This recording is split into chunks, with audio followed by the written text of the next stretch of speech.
y estamos en comunicación telefónica con Federico Mares. A ver si es así, y él me responde. Hola Federico, ¿cómo estás? Claudio Bevilacqua te saluda. Gracias por acudir al llamado del Paso Cambiado. Hola, sí, ¿qué tal? ¿Cómo estás, Claudio? Se escucha perfecto. Acá lo estamos escuchando muy bajito. A ver, espera, ¿usted ahí se escucha bien?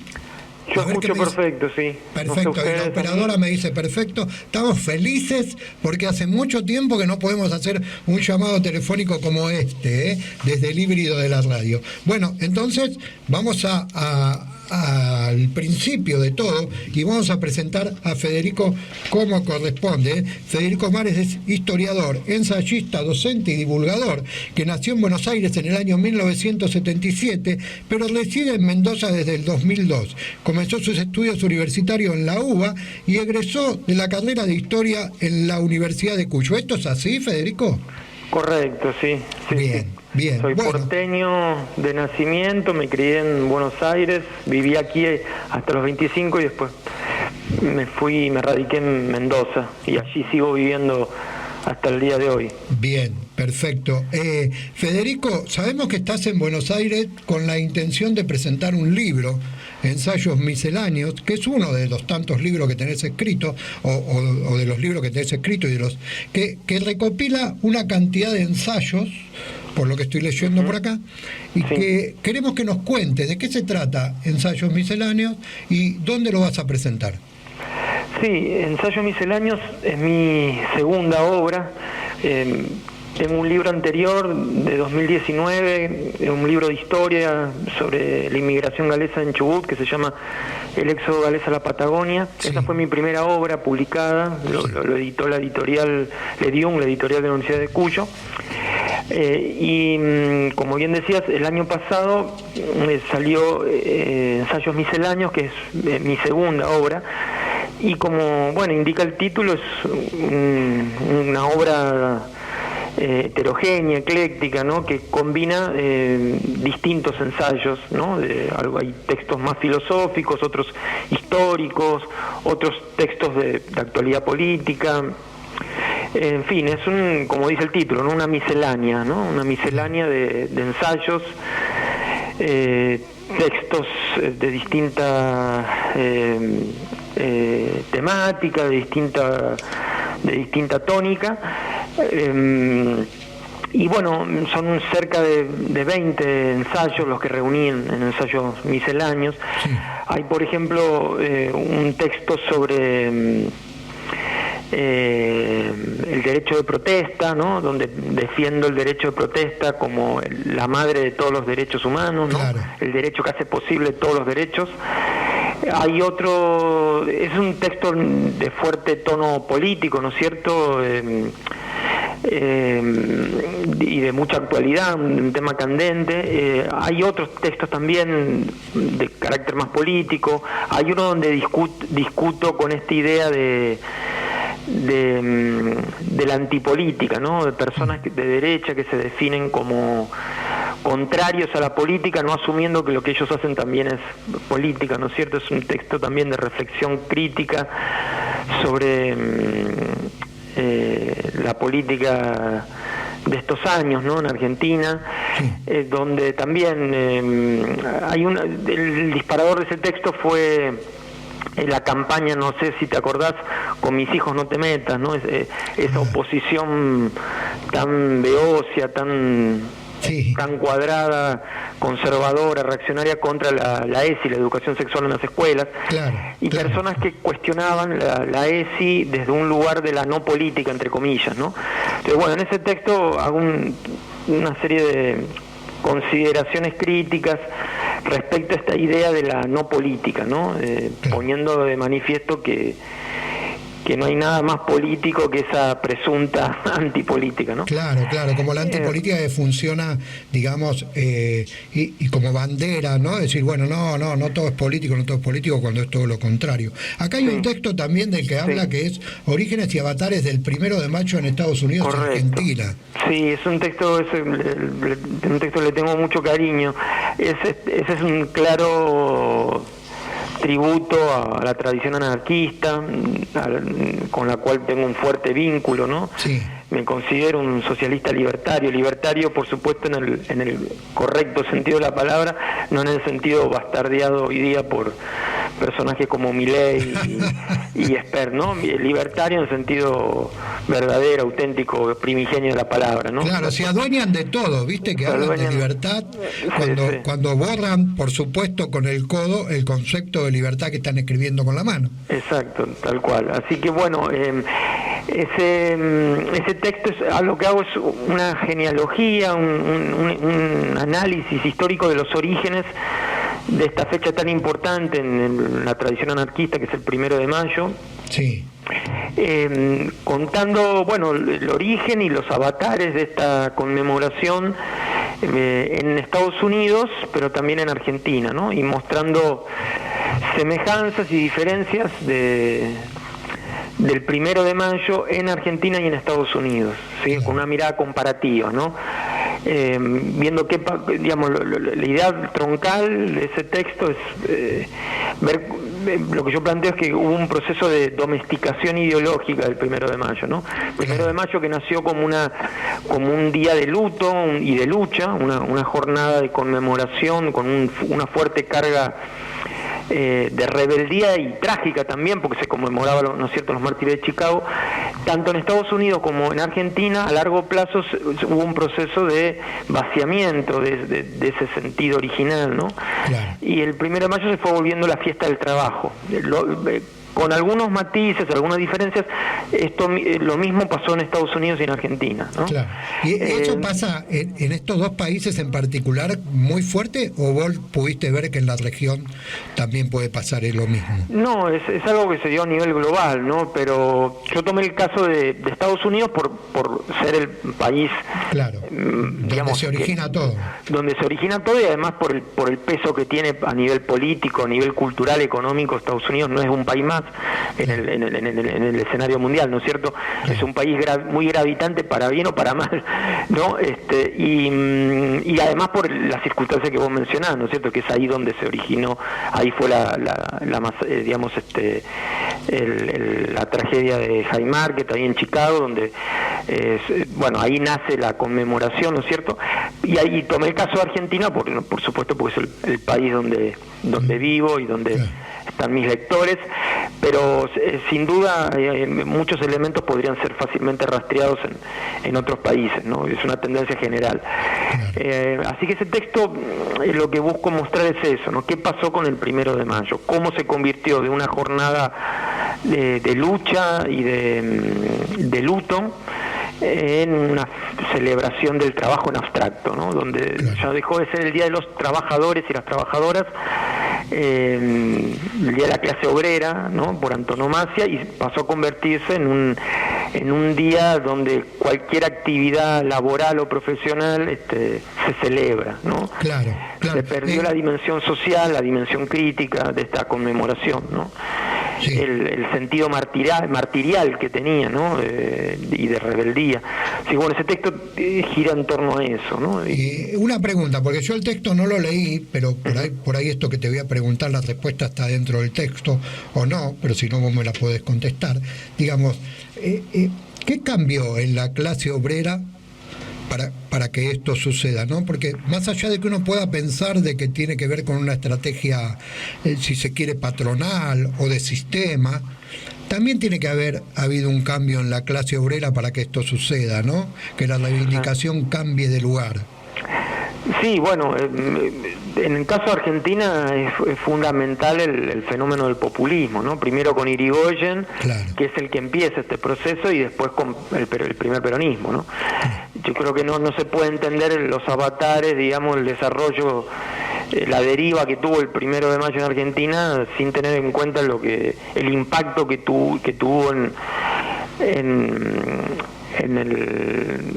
la clase obrera argentina, primero el irigoyenismo y después el peronismo, ¿no? Claro. Que para mí eso es clave, ¿no? Y tiene que ver con la cooptación que hicieron estos movimientos, claro, políticos, ¿no? De las luchas obreras. Sí.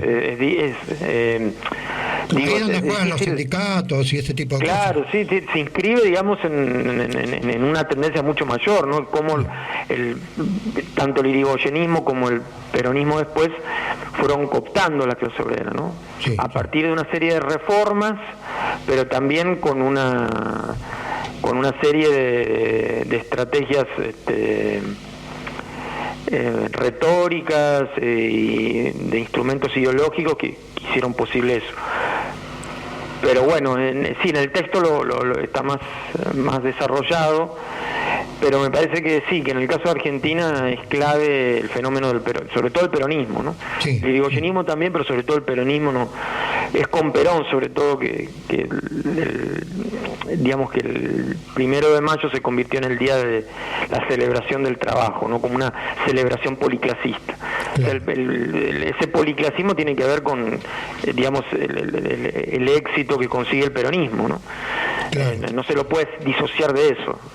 Sí, uno debería desmenuzar también el éxito, ¿no?, con que se trasladan de tantos años. Incluso uno lo puede ver en estos días, pero si uno tiene en cuenta que el peronismo duró lo que duró, que fueron menos de 10 años, y después la ideología estuvo dando vuelta durante años, incluso de gente que no ha respetado la esencia del peronismo, bueno, llama mucho la atención. Claro, sí, pero tiene que, por eso digo, es cierto que el peronismo hizo una serie de reformas que le permitieron, digamos, conseguir esos apoyos en la clase obrera, ¿no?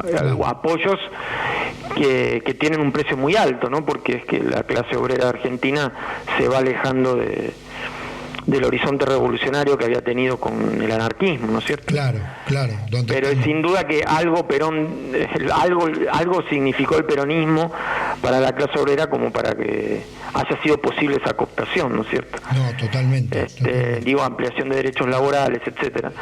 Eso es evidente, es algo evidente que pasó y bueno, lamentablemente sí es cierto, se produce después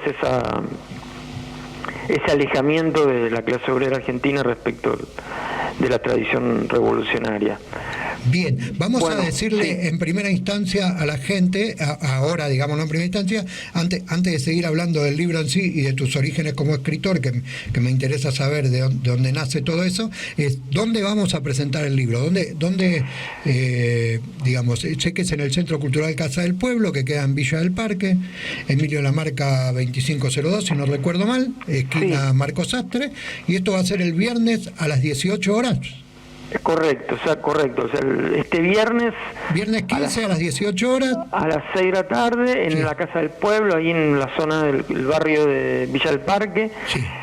Ahí presentamos el libro con la gente de la Casa del Pueblo. Sí, Bien, esa es ¿tiene la algún invitación. costo la presentación del libro? ¿Se cobra No, entrada? ¿Algo? no, es entrada libre y gratuita. Perfecto.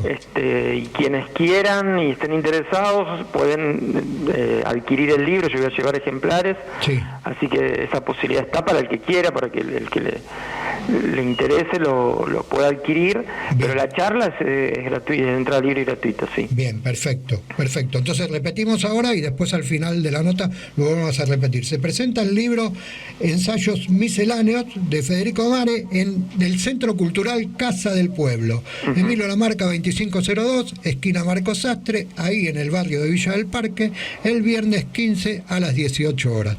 Por supuesto va a haber bastante gente que concurre ahí porque es un lugar bastante concurrido y va a ser una linda jornada a quien invitamos a todos los oyentes y a todas las oyentes que quieran ir a Villa del Parque. Bien, seguimos. ¿Cómo nace tu inquietud por escribir? O sea, empezás la facultad, después te vas a Mendoza, te egresás Sí. en la Universidad de Cuyo, ¿y de dónde sale bueno, yo quiero Sí. escribir esto que me pasa, esto que veo, esto que siento? Sí, bueno, por supuesto que el hecho de ser historiador, la historiografía Claro. está ligada a la escritura, ¿no? Sí. Como historiador hay una vocación ya desde el original, desde primigenia, digo, de Sí. querer escribir sobre el pasado. Eso siempre estuvo presente, creo que en todo historiador hay una beta ahí literaria más o menos desarrollada, cultivada, pero digamos el trabajo de historiador, el oficio de historiador implica escritura, ¿no es cierto? es una escritura, por supuesto, que está acotada a un ámbito, ¿no? A un campo que es el pasado. Sí. Y en mi caso la escritura nació de esa manera, ¿no? Nació ligada al oficio de historiador, ¿no? A escribir sobre el pasado. Sí. Pero con el tiempo esa escritura se fue diversificando en los temas. Empecé a escribir sobre coyuntura, sobre actualidad política y social. Empecé un poco a incursionar en el periodismo, ¿sí? Ya sea columnas de opinión y análisis o crónicas, en un registro que ya no tenía que ver con el pasado, sino con el presente, ¿no? Y sobre todo ahí incursioné mucho en la escritura de artículos y ensayos sobre laicismo, ¿no? Un tema que a mí me preocupa mucho porque en Mendoza la laicidad, la educación laica está en permanente zozobra, ¿no? Porque es muy fuerte el conservadurismo católico en Mendoza, y eso me llevó a comprometerme fuertemente con el laicismo, con la defensa de la educación pública laica, frente a las embestidas, ¿no? De la derecha clerical, del conservadurismo católico. Y bueno, ese activismo por la laicidad me llevó a un registro más periodístico, ¿no? Claro. Que sin dejar de lado lo histórico, ¿no? Seguí escribiendo investigando y escribiendo sobre la historia, sí. Pero también empecé a mechar cada vez más escritos de actualidad que tienen que ver con la problemática de la laicidad en Mendoza. Y bueno, y una cosa llevó a la otra, y después empecé a escribir sobre otros temas políticos o sociales de actualidad que no tenían que ver con la laicidad. Una vez que uno ya deja de lado o se anima no solo con el pasado, sino también con el presente, empecé también a escribir sobre otros temas políticos, ¿no? Claro.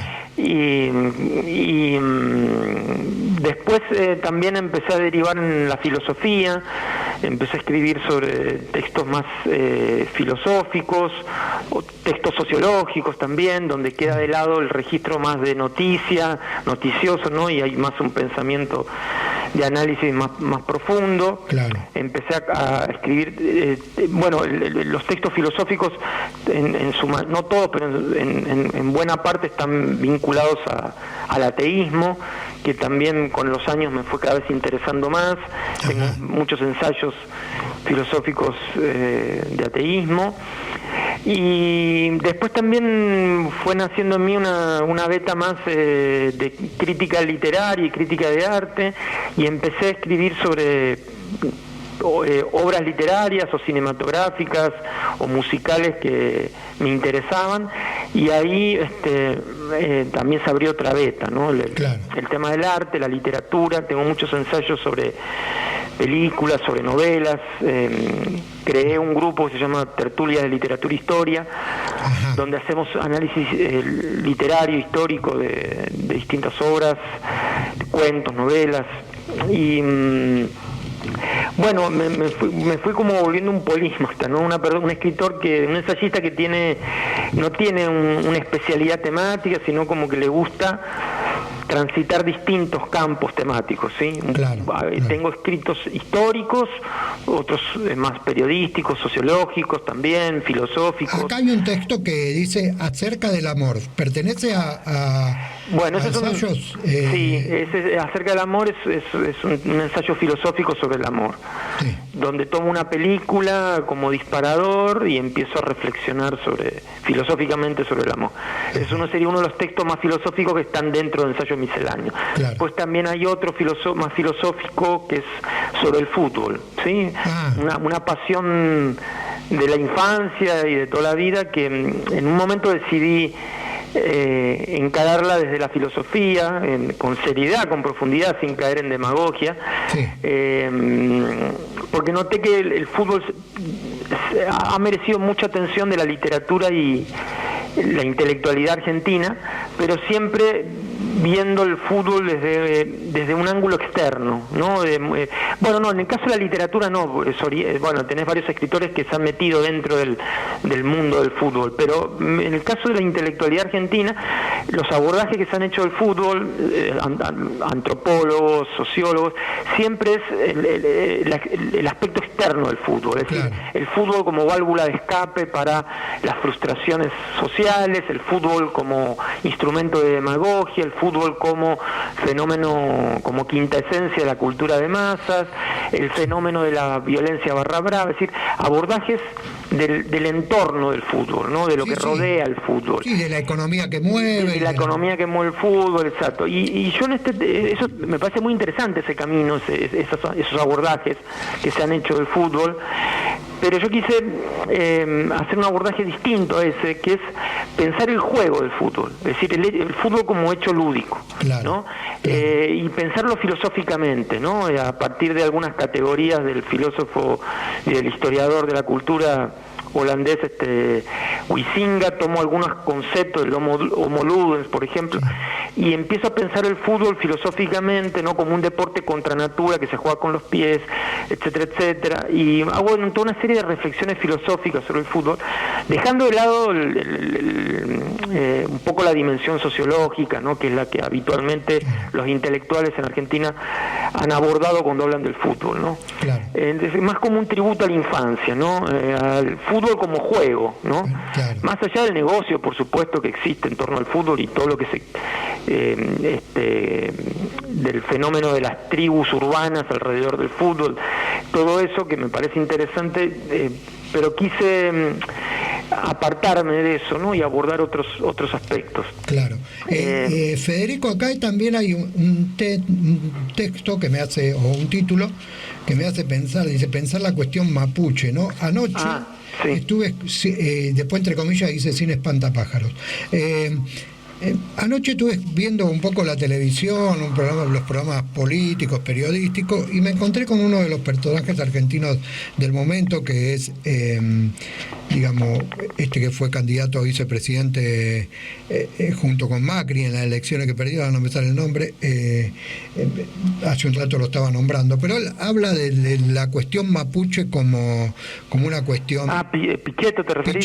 Pichetto. Sí, Pichetto estaba hablando y habla de la comunidad mapuche como una cuestión inventada, ¿no? Como algo que no existía antes y que ahora existe, y que existe porque quiere tener territorialidad, que quieren que le den tierras gratis. Bueno, una barbaridad lo que dice Pichetto, pero bueno, me llamó la atención este nombre. ¿De qué trata pensar la cuestión mapuche? Bueno, de eso que estás hablando vos. Es un texto que escribí en defensa de las luchas mapuches, de todos los movimientos del pueblo mapuche en defensa de su territorio ancestral, de su cultura. Y es un texto donde discuto con toda esa pseudohistoria barata del odio, ¿no? Que plantea que los mapuches son indios chilenos invasores y todo ese tipo de falacias, ¿no? Y en el texto lo que hago es, a partir del conocimiento histórico que tenemos disponible, es rebatir todos esos sofismas, esas falacias que buscan difamar y deslegitimar la lucha mapuche, ¿no?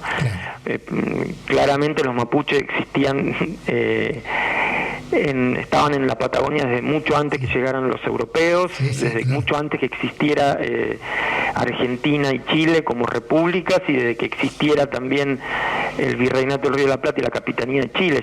Ya mucho antes estaban los mapuches, y siempre estuvieron de los dos lados de la cordillera, ¿no? Eso es lo que sabemos, digamos, sobradamente a partir de la ciencia histórica, de la arqueología, de la antropología. Es decir, es muy clara la presencia ancestral mapuche en la zona, y como te digo, es anterior a que existiera la frontera entre la República Argentina y la República de Chile, y anterior incluso a la presencia colonial española.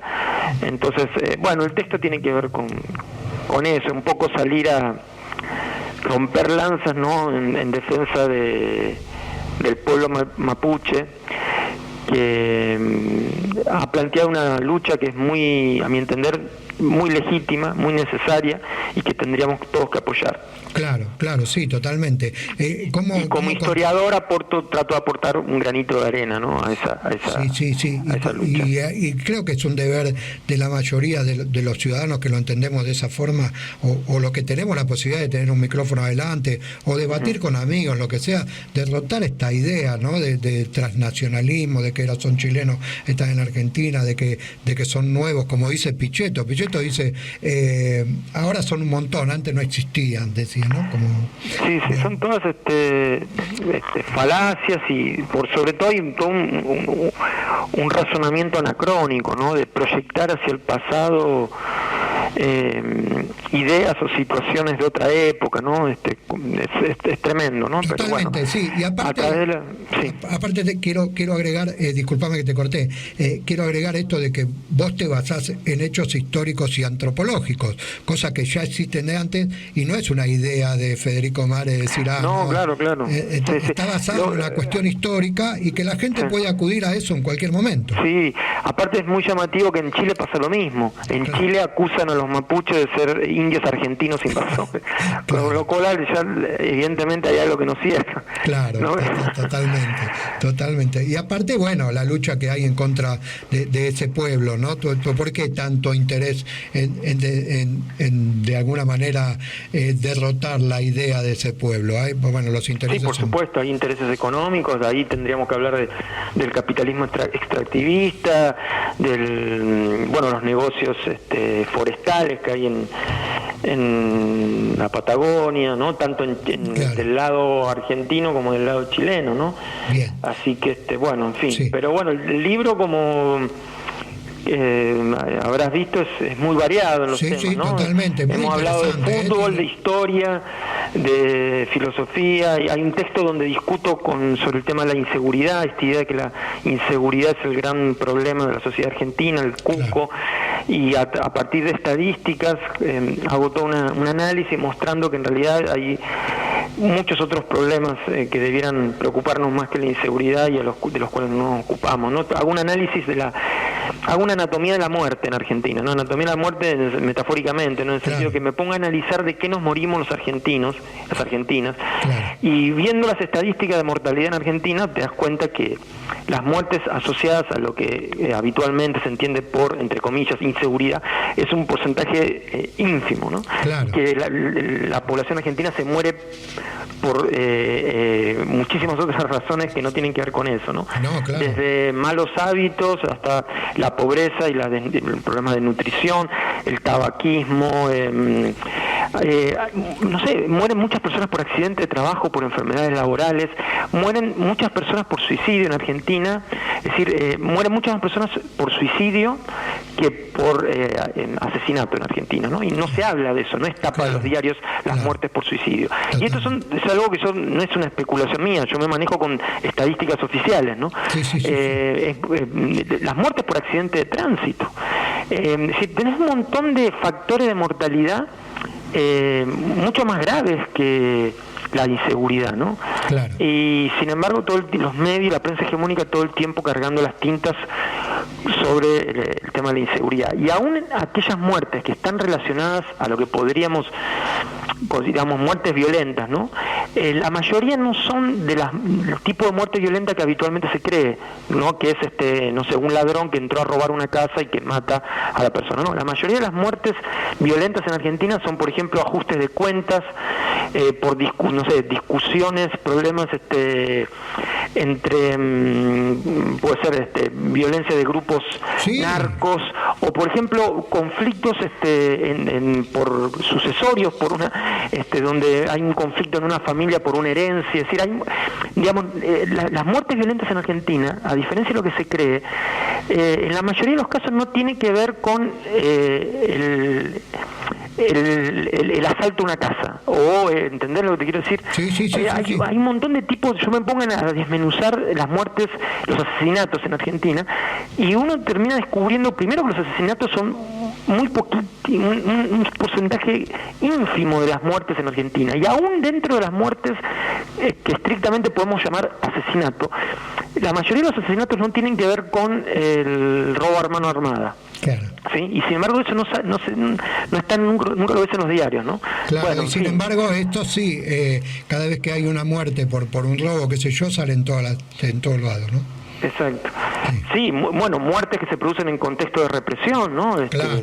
El llamado gatillo fácil, etcétera. Digamos, si te pones a analizar eso, te das cuenta el nivel de simplificación y de desinformación que hay sobre eso. Así que bueno, ese texto se llama Anatomía de la muerte en la Argentina, la inseguridad repensada, ¿no? Que es un texto sociológico, un ensayo sociológico. Bien. Federico, sabemos que estás con poco tiempo, llevamos 31 minutos de nota, con lo cual vamos a repetir el tema de la presentación del libro.